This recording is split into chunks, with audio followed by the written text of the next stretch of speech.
basically got Gina and I separate, but asked us the same questions to see if we would answer it the same or not. Maybe it's boring. You are so much, so if not, I'm in trouble. So. We went to Mac and Vanessa's wedding not too long ago. We got the idea from them. So, and this will, like, you know, a lot of times people think Mike is aloof, so you get to know him a little bit. How about you, Steve? We met at Excel. I had an art show, Kitty Palooza, and our friend Edward introduced us. We first met at Gina's art show at Excel. Edward Johnson kept telling me about this Gina Bernardini that I had to meet. And he kept blowing up my phone because I was going to stay in that night, but I had to come over and meet Gina at her art show, which is right around the corner from where I live. And I just found out recently that Gina didn't know that. She made it sound like she was waiting to meet me. And On a date with another guy.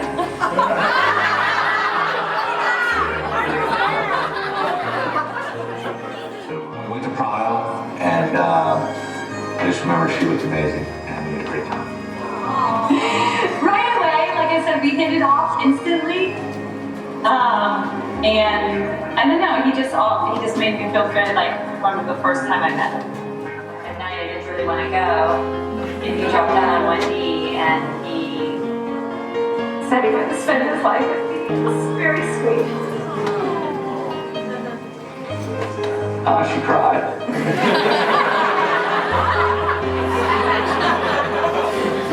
I started crying. And I just said I loved him. And he goes, well, is that a yes? I've been thinking about this a long time. What should I say? Well, I think instead of having a stinking engagement party, they should get married tonight.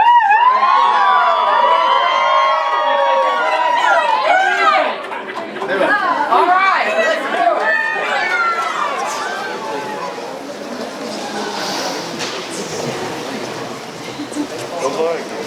Is this thing on?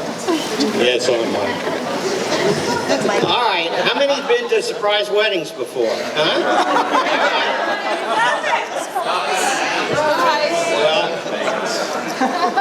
All right, guys, y'all ready? Yeah. My name's Hal Cantor, and I'm the rabbi for tonight. And, yeah. So welcome, family and friends. On behalf of Mike and Gina, let's give a shout out to Gina's mother, Pat.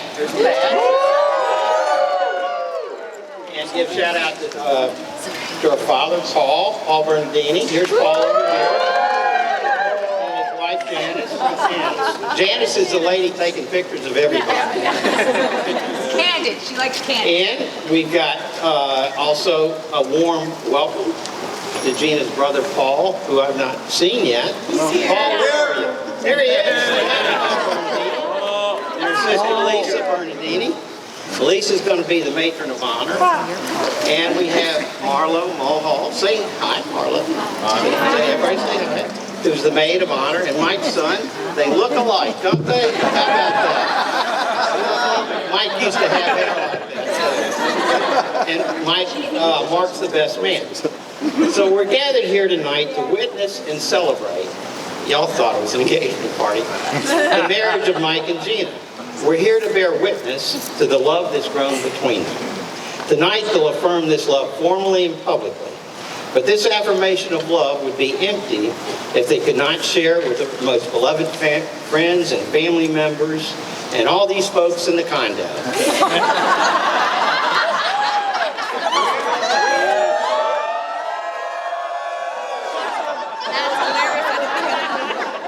Which is 70-something% full. Great.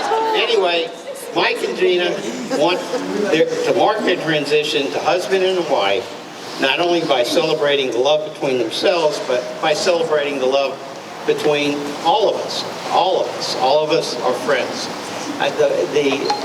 The ambassador of love from the city of Orlando, I think, is here tonight as well. So, thank you all for being here. Now, what's brought these two together? Who's made these two want to mate? a developer and a yoga instructor, an apartment builder and a body shaper, a soccer player and dad, and a creative artist. Who are these people? Why do they love each other? For them, out of the routine of ordinary life, the extraordinary has happened. They met each other, fell in love, and are formalizing their love with this wedding tonight. Romance is fun, now we all know that.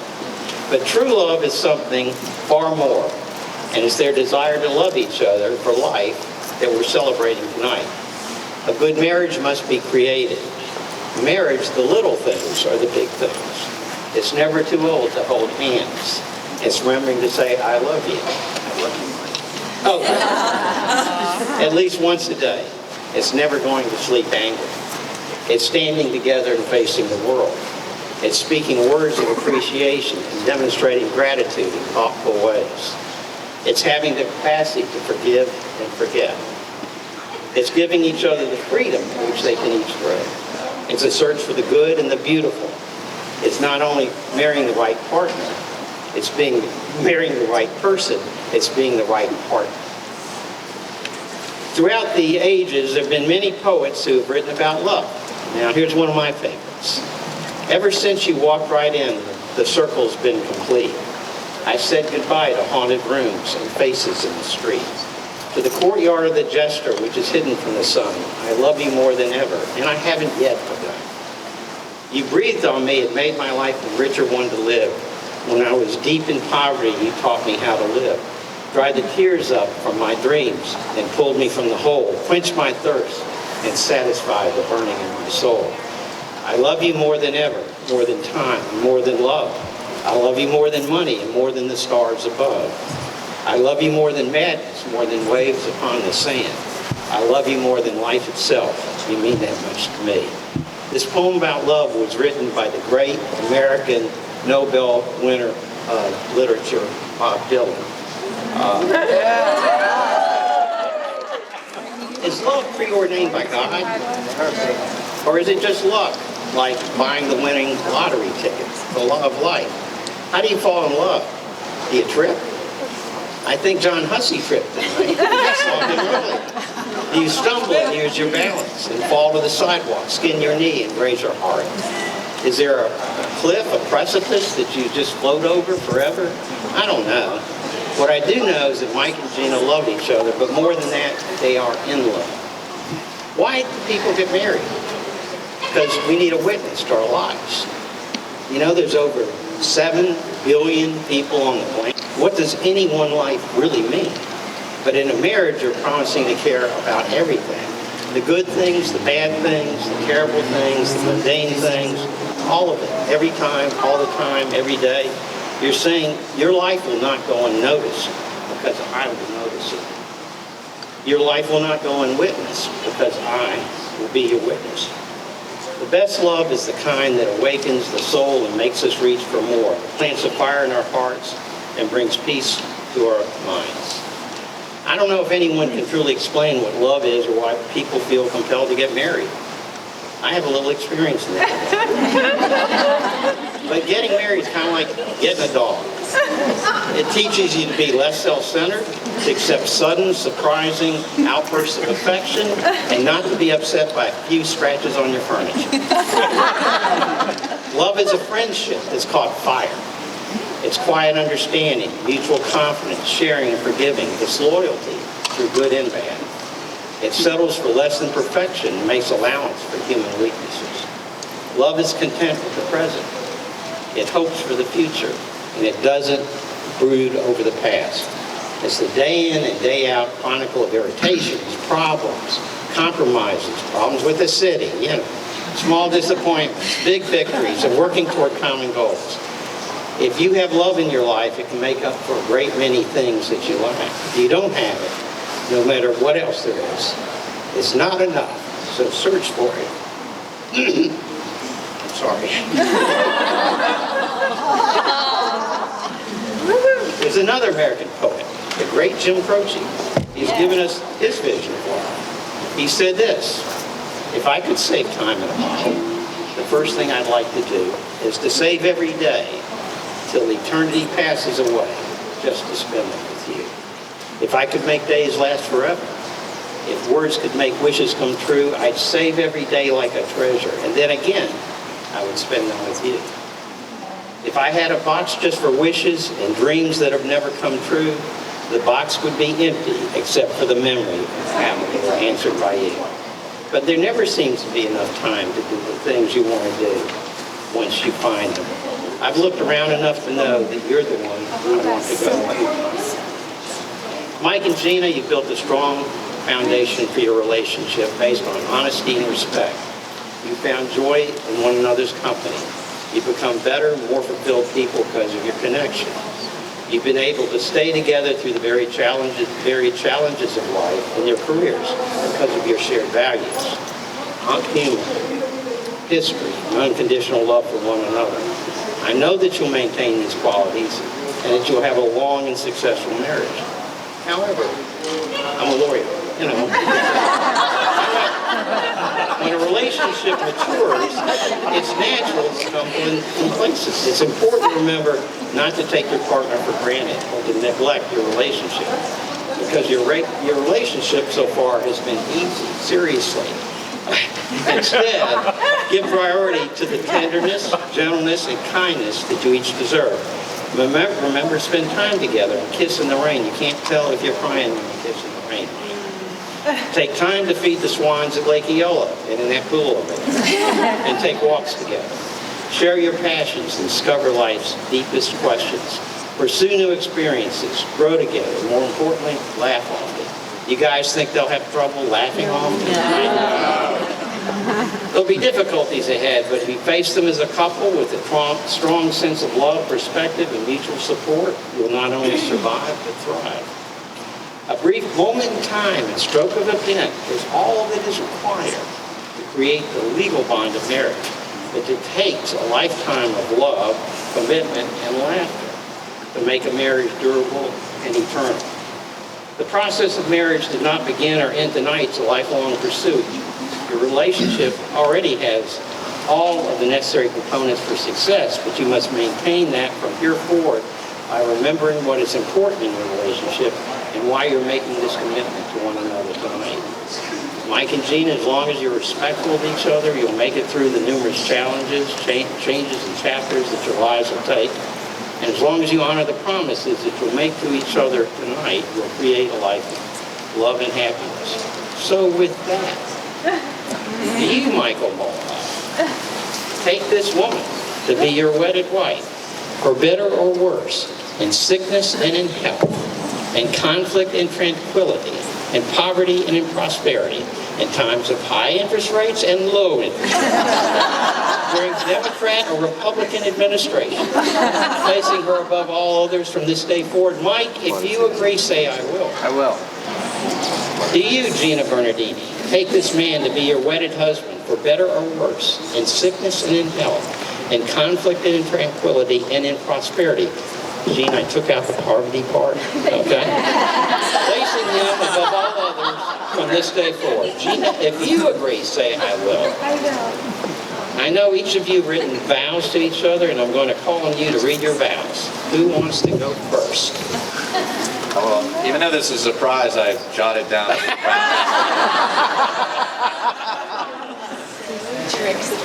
So Gina, you're my best friend, and I vow to always be your best friend.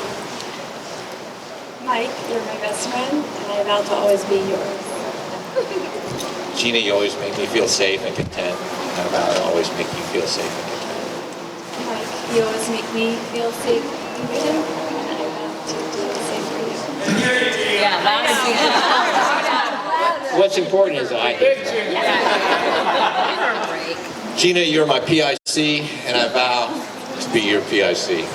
Mike, you're my PIC, and I vow to be your PIC. Yeah. Gina, you always make me feel loved, and I vow to always make you feel loved. Mike, you always make me feel super loved, and I'll do the same for you. Gina, I love waking up next to you every day, and I vow to hug and kiss you every morning when we wake up.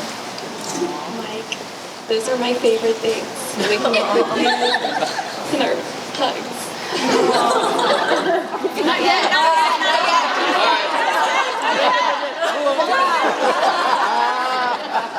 Wait for it. Gina, I've always loved you, and I vow to always love you. Mike, I've always loved you. I love you forever. Cool vows, huh?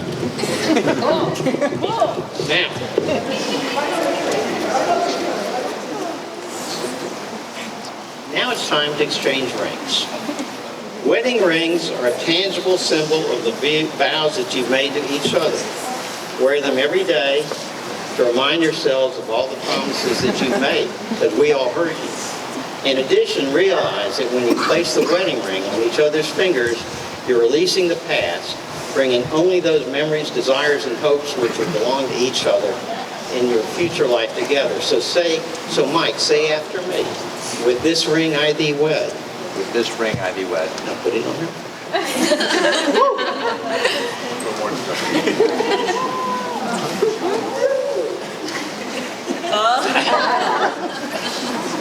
Okay. Gina, I bet you got the program down now, so you want to put the ring on his finger? With this ring, I do that. All right, face me. Face these folks. Face these folks. Marriage is perhaps the greatest and most challenging adventure of all human relationships. To make your relationship work will take love. This is the core of your marriage and why you're here tonight. It will take trust to know that in your hearts you truly want what is best for each other. It will take dedication to stay open to one another and to learn and grow together. It will take faith in yourselves to go forward together without knowing exactly what the future brings. And it will take commitment to hold true to the journey you both pledged to tonight. So, by the power vested in me by the great state of Florida, I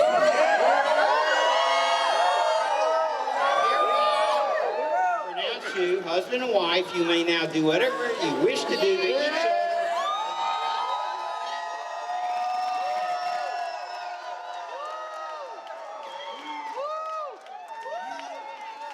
Before we depart, I will ask the ambassador.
Nothing like a surprise, because that's what you guys are full of. Just because you should, that's the way that you do and everything that you give. It's about just saying this is the way that we live. And to all of you out here that were part of this crew, man, we got to remain true to all of them. And we always will, because their love is both bright and sheer delight on this very night. So I'm going to get back to a drink and a bite. Gina and Mike, damn it, man, y'all make us feel 905. Cheers, Gina and Mike.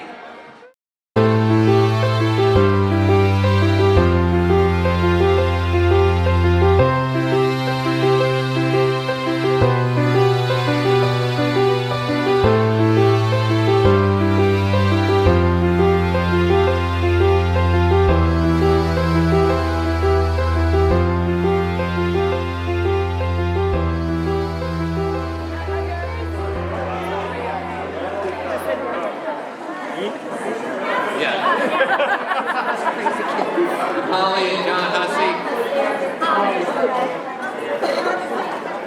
Todd and Jen Thornley. Fernando, thank you so much. Food was outstanding. And Hal, of course, and and Sonia, thank you so much. That's Rabbi. Eric, Sarah, mate, amazing video, thank you so much. 420 team for making this happen, you guys are fantastic. It's all about 420. There's still units available.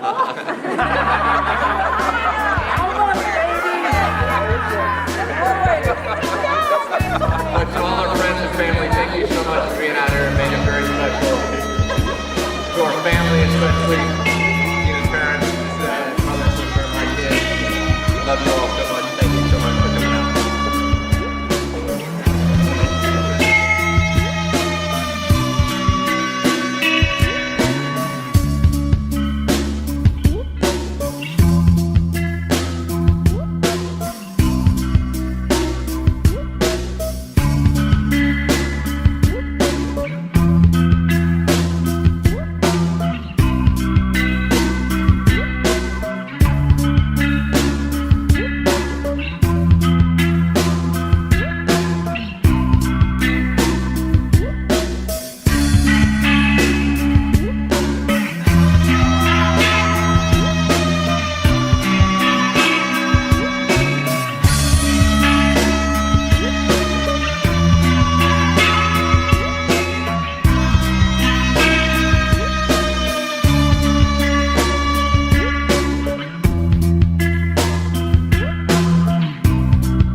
Today I took a painting class, so obviously I was thinking a lot about Gina and my dad. I knew I was going to come here tonight and I knew about the wedding, but getting to paint I thought was kind of symbolic that for Gina and my dad.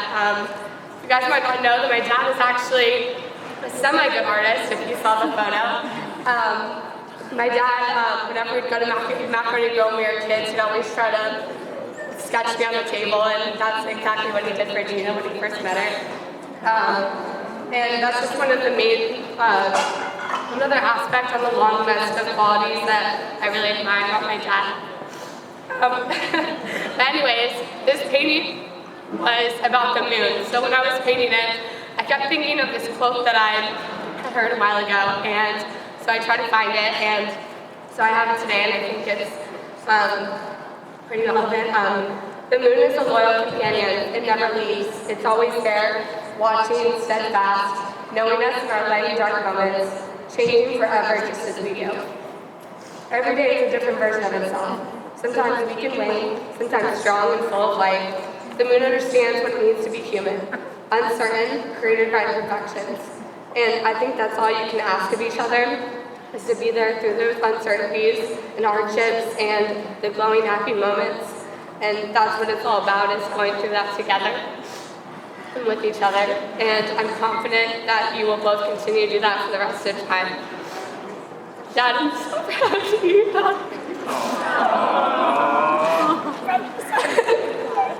hug her. From the soccer field to the business of the doll world. You've always been my biggest supporter. And I'm so happy to be supporting you as your best woman tonight for you and Gina. I'm so happy to see you two together. Growing up, I was always nervous about that moment that I would think home, and kind of scared of being away from my dad and scared of you being on your own. But I know that the past 4 years I've seen you at your happiest. And even though I'm still sad about leaving home, I know that you'll be spending every day at your happiest with the woman that you love. And so Gina, thank you for being the incredible woman that my dad deserves. And thank you for loving him. And my dad, you got this.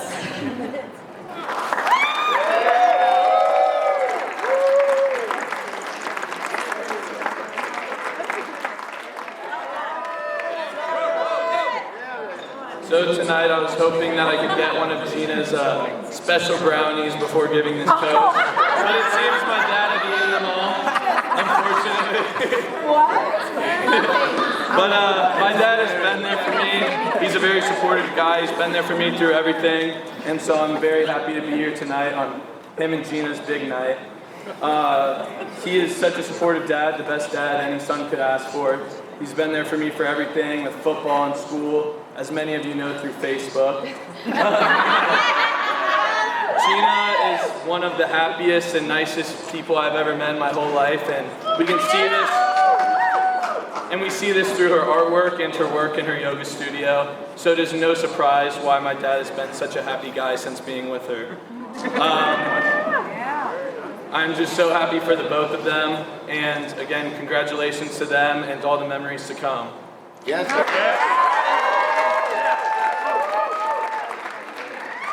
have to say, I know Marla, that my sister, about everything that happens tonight, when I answer her, because she loves you and she cares about you.